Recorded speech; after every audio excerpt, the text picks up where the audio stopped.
तर बिहार विधानसभेच्या निवडणुकीमध्ये पंतप्रधान नरेंद्र मोदींच्या नेतृत्वाखाली भारतीय जनता पक्ष आणि जनता दल युनायटेड आणि मित्रपक्षांनी मिळवलेल्या दणदणीत विजयाचा जल्लोष सोलापुरात सुद्धा करण्यात आला।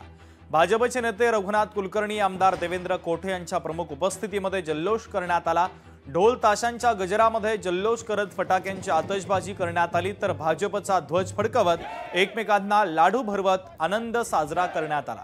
जिल्ह्यातील भाजपच्या कार्यकर्त्यांमध्ये बिहारमधील विजयाच्या बद्दल आता मोठा उत्साह दिसून येतोय।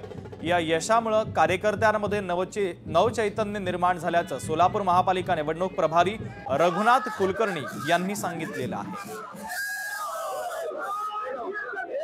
बिहारमध्ये गेल्या 7 ते 10 वर्षांमध्ये ज्या पद्धतीने विकास झाला, त्या विकासावर बिहारमधल्या मतदारांनी, जनतेने विश्वास ठेवला।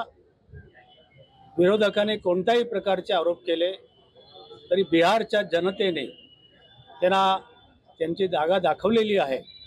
त्यामुळे असे आरोप करणं किती उचित आहे याचा विचार विरोधक यापुढे करतील आणि त्यामुळे बिहारच्या जनतेने बिहारचा अजून विकास व्हावा, विकासाला अनेक गती मिळावी यासाठी एनडीएला प्रचंड बहुमत दिलेलं।